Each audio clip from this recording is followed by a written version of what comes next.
બનાસકાંઠા જિલ્લાના સરહદી વિસ્તાર એવા ધાનેરા તાલુકામાં ગઈ મોડી રાત્રે આવેલા કમોસમી વરસાદ અને ભારે પવનથી ભારે વિનાશ સર્જ્યો છે।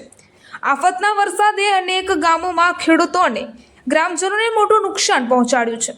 ખેડૂતોનો ઊભો બાજરીનો પાક ભારે પવનને કારણે જમીનદોસ્ત થઈ ગયો છે, જ્યારે કાપણી માટે તૈયાર રાખેલો પાક પણ પાણીમાં બગડી ગયો છે।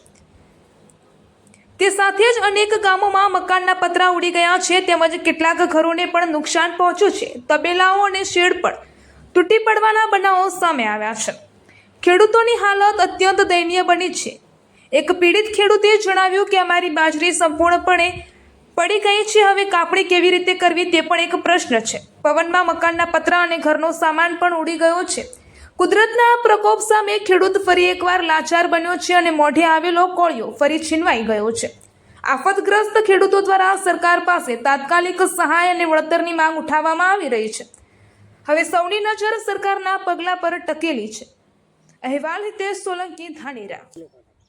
રાતે વાવાઝોડું હતું ભારે, પવન અને વરસાદ ભેગો અમારે બાજરી બધી પડીનો છે આખી, વાઢે એવી રાખી નથી। હવે વાઢવી જ કેવી રીતે? મજૂરીએ પડે 500 રૂપિયા મજૂરી છે એક નખા। નુકસાન ઘણું છે। ઈશ્વરભાઈ પટેલ ચૌધરી। છોકરી ના ડોકરી હુંતી તો ને ભજા પતરા ઉડિયા ને ભજા મેં ઉડે ને આયા જો ડોકરી ને ઘરે લઈ ગયા। જો કાલે તો મોં में प्री मरती डोकरी एड़ो बाबा जोड़ो आयो जदे भाई बीवता भजा कोई करा डोकरी ने लेन भजा मारे घरे गया हूं नितर डोकरी अटे ज मरता मोह में भजा तो हांग उडे ने हेटा पड़िया ने आदा मोह में पड़िया ने आदा बारे पड़िया।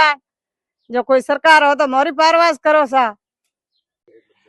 અમે લોકો હુતા હતા, રાતના વાવાઝોડું ભયંકર આવ્યું તો ઊંઘ મેં ઉઠી અને બીજેને પાકથી ઓરડામાં ગયા, પતરા ઉડી ગયા, સેમન પલળી ગયો અને બાજુમાં માતાજીનું મંદિર હતું એને પતરા ઉડી ગયા, નુકસાન આવ્યું। તરત આ સરકારનો પગલો લેવામાં આવે કે થોડા ઘણી મને સહાયના હાલે।